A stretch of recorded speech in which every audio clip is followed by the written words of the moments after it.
from service to self-healing, building resilience that restores, connects, and pays it forward. How rich. Now, some barriers don't announce themselves, they whisper. They settle quietly into the body. They show up as chronic fatigue, unexplained discomfort, emotional distance, or the feeling that you have done everything right, yet something still feels off. Welcome. Welcome to the Resilient Power TV show and to our Breaking Barriers interview series, a sacred space where we slow down long enough to hear what our lives have been trying to tell us. I am your amazing host, Honorable Dr. Saskia Christian, Global Resilience Ambassador, founder of Boost Through, and a woman deeply committed to helping leaders build strength that does not come at the expense of their health, humanity, or wholeness. Now, breaking barriers exists because too many high-achieving women executive leaders, or women leaders in general, have been praised for surviving systems that were never designed to sustain them.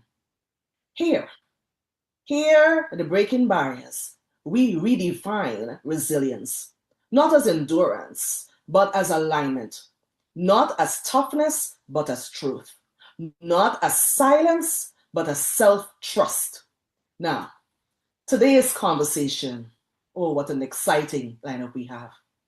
Today's conversation is for the woman who has served relentlessly and is now being called to heal intentionally. Today, I am absolutely honored to welcome a woman whose life journey reflects service, courage, and conscious restoration. Laura Cross is an inspiring United States Air Force veteran, founder of White Sands Premier Travel and White Sands Self-Care, and a compassionate guide for individuals seeking to uncover the root causes of discomfort and disease, physically, emotionally, and energetically. Now, Laura's mission is deeply personal and profoundly needed. She helps people detoxify their bodies and homes, reclaim sovereignty over their health, and reconnect with themselves in environments that are judgment-free, and that's important, nurturing, and human. She is an active member of the Veterans of the Ozarks, continuing her commitment to military families and community resilience long after formal service ends. Beautiful. Now, through her work with the AO voice scan technique, Laura listens to what the body reveals through the voice, bringing science, intuition, and emotional intelligence to guide people towards healing that is both informed and empowering. Now, as the host of the Mindful Mondays with Laura Cross, she creates spaces where people are not fixed, but felt, heard, and honored. Let's welcome Laura to the Breaking Barriers interview series. Thank Now, you. Laura, Thank you so much for having me. I appreciate it. Yes, we're so happy that you are here. Now, service shapes us in ways we don't fully understand until years later. It teaches discipline, structure, and sacrifice. But it can also teach us how to override our own needs in the name of duty. Now, for many women, especially those who lead and serve at high levels, resilience becomes synonymous with pushing through pain instead of pausing to understand it. Now, Laura, your foundation was built in the United States Air Force, solid foundation, a world that demands resilience, composure, and strength under pressure. Tell us, how did your experience in the military service shape your early definition of resilience? And how did that definition evolve as you transitioned into civilian life? Well, for me, I guess it definitely, I always thought of resilience as, like the being tough, the pushing through, and military definitely does that because you're theirs 24/7. When they say what you do, you just do it. It's what you're told, you do what you're told to do. So that is definitely was my definition of resilience at that time, was that you just had to suck it up, be tough, go through, and just get the job done. Yes. And so when you moved into civilian life, how did that really transform? How did that evolve, that definition of resilience? Well, I kind of, well, I grew up in a military family, so I kind of already had a little bit of that instilled, Uh, and then that ingrained it even more. Because I had other jobs before I went into the military, but then, going back out, um, I ran that way for a very long time. My resilience really didn't change, or my definition of resilience didn't change until after my husband passed away. oh, So that's kind of what changed it for me. really defining moment. Yes. And Yep. sorry to hear about your husband. Really sorry. Yeah. I mean, because even jobs, whatever jobs you needed to do, it's like, you just felt like you're doing what you had to do because you're supposed to help support the family or whatever. We were Yes. always kind of paycheck to paycheck. So I was always still in that mode of just pushing through and doing what I thought I was supposed to do. Yes. And so, in the spirit of, that's completely understandable. Now, in the spirit of pushing through, right, against the odds, what parts of the military resilience served you pretty well overall, you can say? The adapt and overcome. And that still does it because people get stuck and it's like, no, you just have to look at things from a different perspective and get a, different, so, get used to adapting. I don't worry about change. You just figure out how to adapt, you pivot. So I would say adapt and overcome, adapt and change has Yeah. always still served me well. Well, those are definitely the key ingredients of resilience. Adapt, learn, and grow, right? Hmm. Yep. So let's dive in. Thank you for that. There's often a quiet moment, sometimes a breakdown, sometimes a whisper when the body says, I cannot continue like this. And we've all felt that. Many women miss that moment because they're too busy holding everything together, just like you described. Was there a defining moment in your journey where you realized that resilience could no longer mean endurance alone, but required restoration, required listening, and self honoring? Tell us. Yeah, that would be when my husband passed away. So he was 36 years old. We were laughing at lunch. He was dead by 10 o'clock that night. And Goodness. that really upheaved everything. I was always the person, the heartfelt person where I was always there for everybody, trying to fix everything and do everything. And you keep pushing through. Even after 7 days of bereavement, tried to go back to work, did not work for me. I was not dealing with things well. I was falling asleep driving home. And they had to put me out on short-term disability. And I really started learning that I just needed time. It was okay. It was not time to push through. It was time for me to be able to deal with emotions, what I was going through, get it, go through the process. It was not a push through thing for me to do. Yeah, that definitely wasn't the moment. And I can't think of all that you've been experiencing, during that time, that painful loss. And to have only, a week to grieve. Well, that's what they give you, 7 days bereavement. That's what you get paid time off. After that, you're expected to go back to work. And some people can do it and some people can function that way. I am a very highly sensitive, emotional person, so that did not work for me. Yeah, yeah, you're human. Yeah. So what did your body teach you that your mind had ignored, say, during that time? That I needed to slow down. All of that pushing through, sucking things up, doing it stuff, it was creating pain and Mm. discomfort in my own body. And until I learned that and a number of other things, that pain, I was able to get that pain and stuff to go away. But it's really incredible as how it actually settles in your body. You just don't realize it because when you're pushing through things, you don't till you relax, and then it's like all of a sudden all this pain sets in. Um, so That's, yeah, wow, you have enormous strength. I commend you for walking that. That's a thank you, difficulty not everyone can actually walk. So, very courageous soul you are. thank Thank you. you. So, you're welcome. So, in terms of, let's dive into emotional intelligence and the language of the body. Now, emotional intelligence is often discussed in leadership rooms, but rarely in healing rooms. Yet emotions are data, strong data. They inform the nervous system, influence the immune response, and shape how the body actually holds stress. When emotions go unprocessed, the body remembers. We all know that. Yes. The body takes a score, right? Keeps Mm-hmm. a score. It keeps score. Yes, exactly. So through your work, and brilliant work you do, you help people uncover how emotional experiences translate into physical discomfort or chronic disease. What patterns do you see most often in high achieving women when emotions are suppressed instead of integrated? Most of the times you'll see frustration, anger, resentment. They're exhausted. Mhm. It takes a toll. You don't realize when you keep going through and keep going and don't realize why you feel some way, and then you stop loving what you're doing, or you resent the fact that you're doing it for something else. So that's generally the main ones that come out. Yep, very key.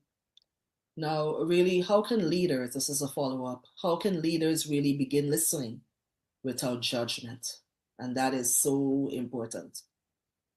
Yeah, taking the judgment out of everything, because we're always so quick to kind of like judge others or even judge ourselves. Mhm. It's kind of the society. Your brain always wants to go to like the negative things, but if you can take that out, and be open and listen to somebody else. I mean, truly listen, not Yeah. sit there and wait for them to stop talking so you can just tell them what you want to tell them, because that's not Yeah. listening. That's not listening. Mhm. But when you truly listen to others and get their perspectives, you may find a whole nother better way, to do things. There's a more open dialogue, relationship. Um, and a lot of times people are afraid to speak up or to say anything because they're afraid of being judged or be, ridiculed for their thoughts or whatever.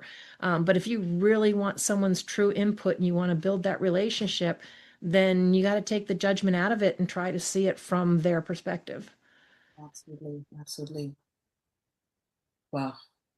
Now, the human voice carries far more than words.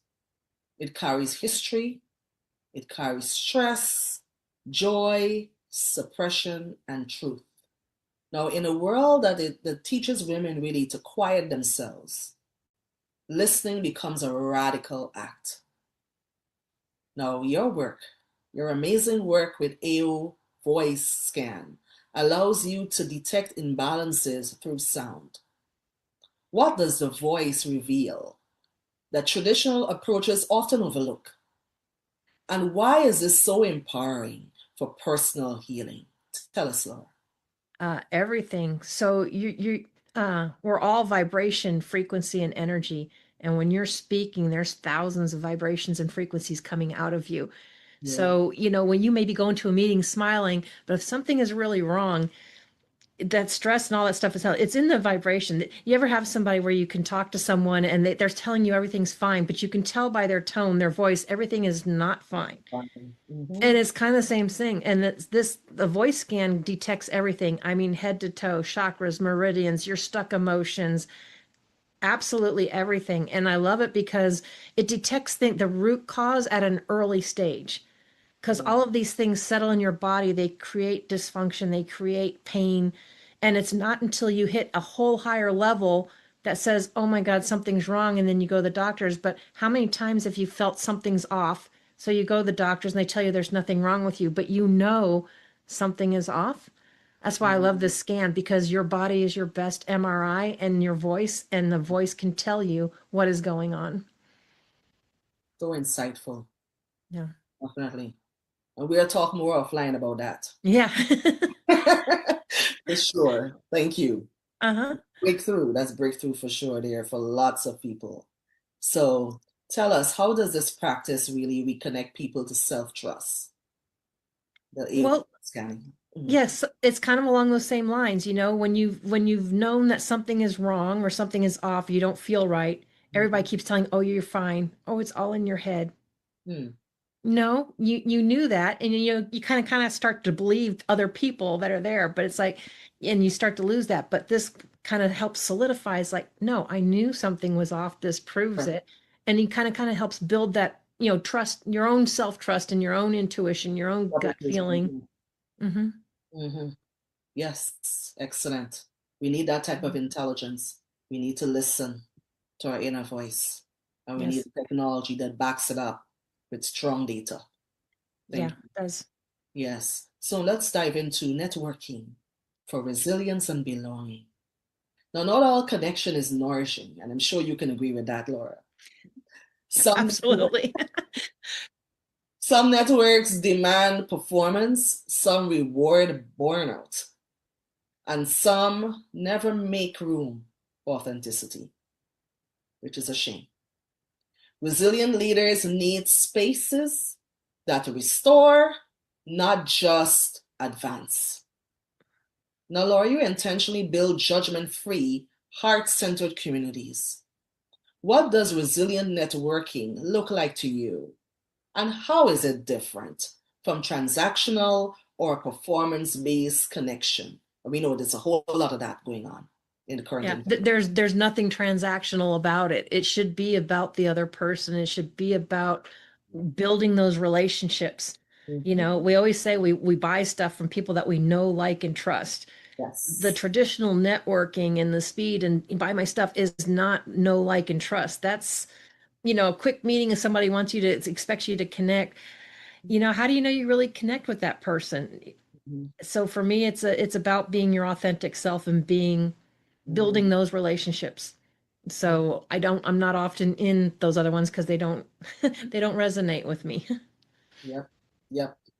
Very good. A very wise woman leader. You hear that, audience? I protect my space and my time and my sanity. That's correct. Know exactly what works for you and run to it. Yeah. Now, how can, just as a follow-up to that, how can women leaders evaluate whether a space supports their well-being? Give a few examples or one or two of that. For one, listen to your gut and your intuition.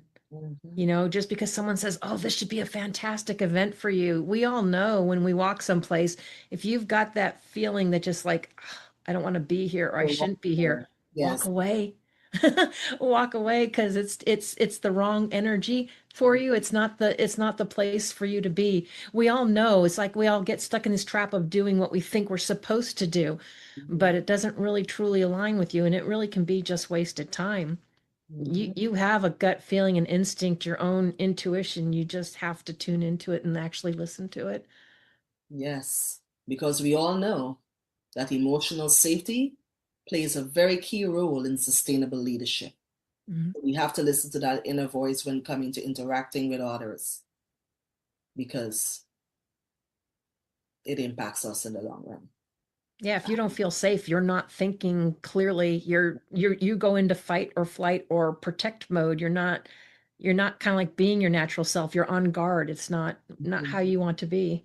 Yes, psychological safety. So if we talk about healing here a little bit, healing accelerates when it is witnessed. Pain loses power when it is shared in safe spaces. Community doesn't just support resilience, it multiplies it. I love that.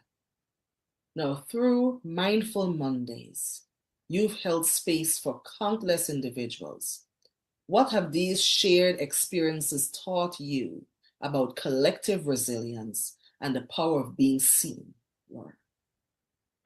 Yeah. You know, I create that and I create that for other people. That was never for me to be seen.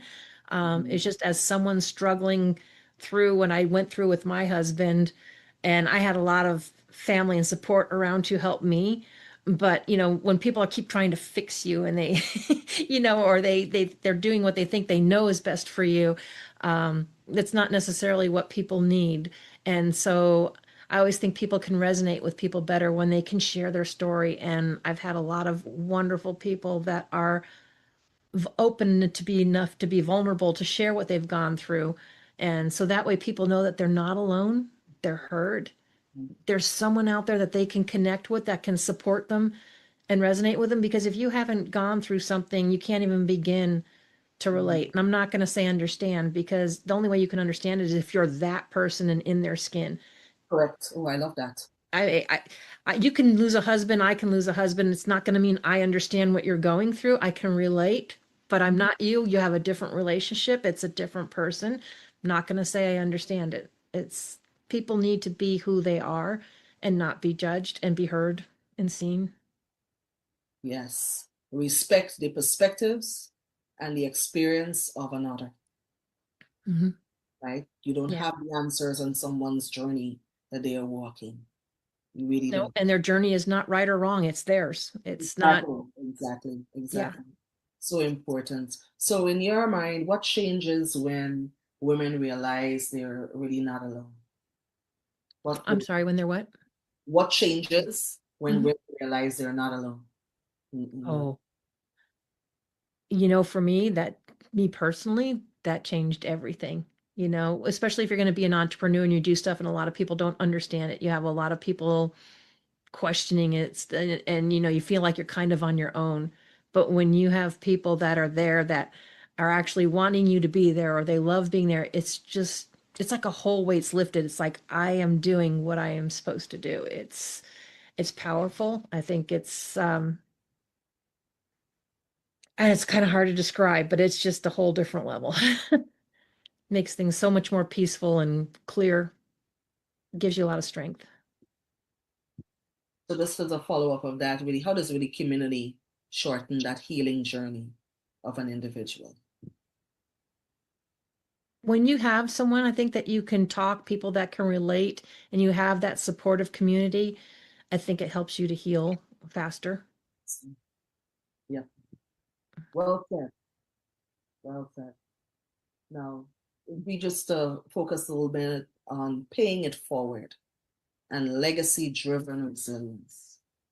Now, rest is often treated as a reward, something earned after exhaustion. Now, but joy, travel, and intentional pause are not indulgences. They are regulators of the nervous system. They remind us who we are beyond obligation. Now, your work, Laura, uniquely weaves together wellness, beautiful, travel, and memory making.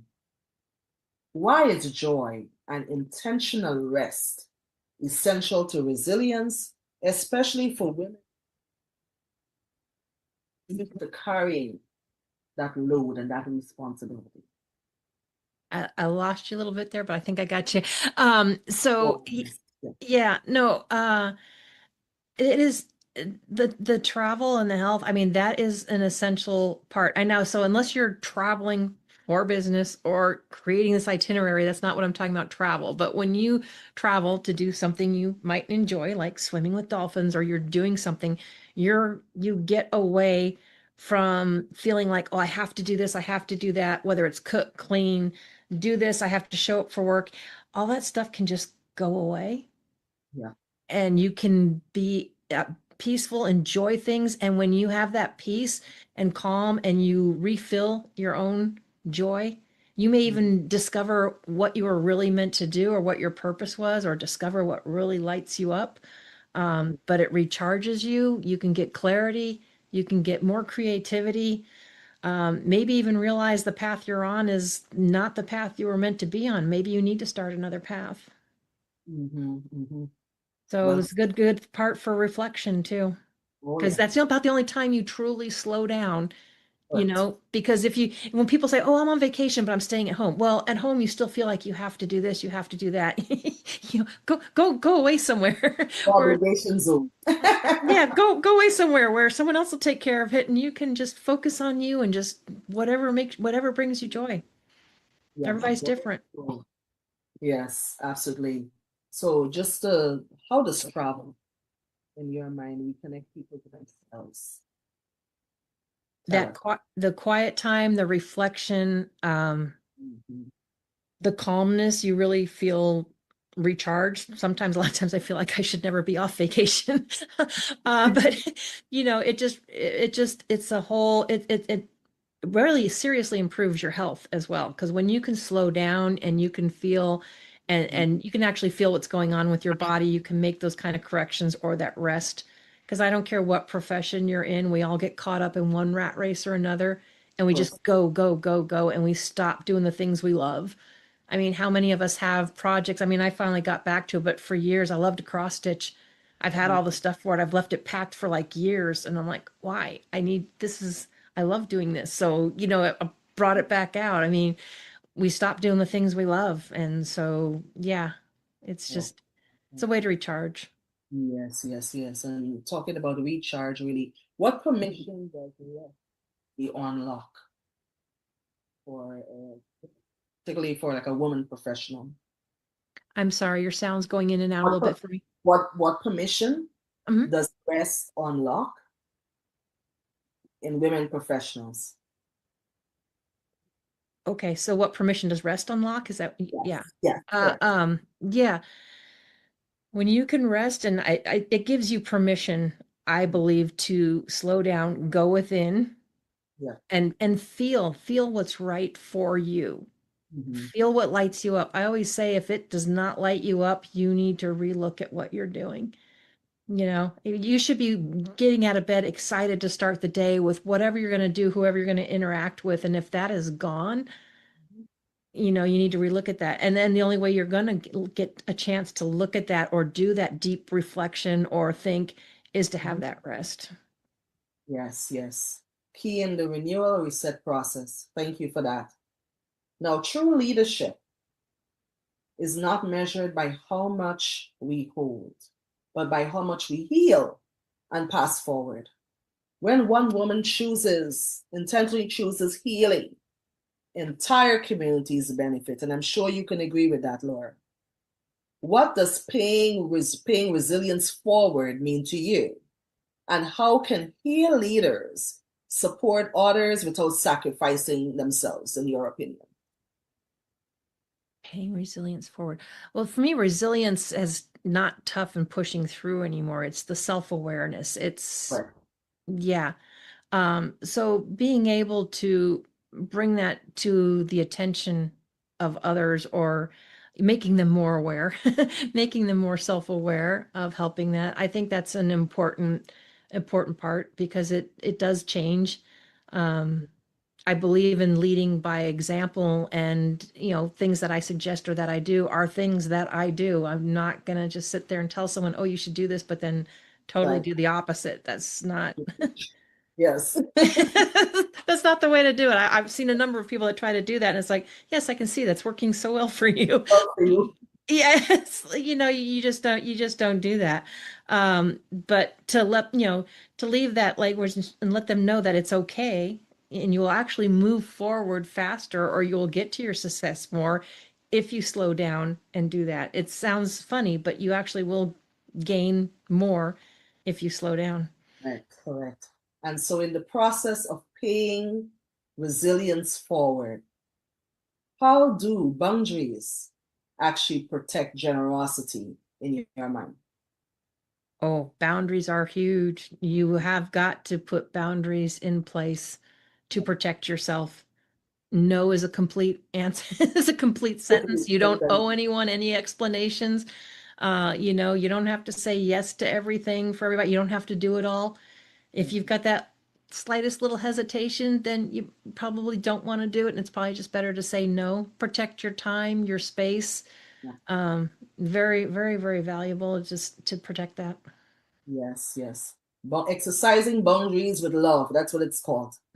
Yeah. For self-preservation. Yes. Keep your sanity. That's correct. That's correct. That's correct. Beautiful way to say no. So, what legacy does really healed leadership leave behind, in your opinion? When you're operating as a healed leader, what legacy are you leaving behind with that? I hope to just at least be an example of, I don't know, what kindness, not judging, all that can do, the Yes. whole self-awareness and everything. Um, would love to make sure that that we come together more as one. It's more positive, supportive.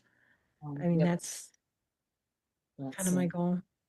yes, yes, yes. So, as we just dive into the soul centered close, again, thank you so much. It's been such an insightful interaction with you today, Laura. Really appreciate your journey, the experience, the wisdom, and everything. Thank you. So, Yes, you're welcome. So one daily practice, if you can tell us, one daily practice every woman leader should protect. Can you name one? Carve out time for yourself. Whether it's journaling, meditation, dancing, whatever, carve out time for yourself and make it a non-negotiable. You know, if you have to get up a little bit earlier in the morning to have that, then do that, or, you know, your time, but set that time aside for you. Yes, for your own protection and for your own peace and inner Yes. joy. Mm-hmm. Thank you. So one myth about resilience that needs to be released. What can you think of? One myth about resilience. One myth I would say is the fact that you got to just be tough and push through. That's not what it's about. It's more about, you know, yes, you can kind of stick with it, but at your own pace. You have to figure out what your pace is. It's okay if things take time to go through. Of course, of course. And resilience building is a journey. It's a process. It's a progression. It's not a, you know, Yes, it sudden is. kind of arrived type of thing. So, in terms of one truth, you wish every aspiring woman executive leader, business owner understood sooner. What would that be? You don't have to be perfect.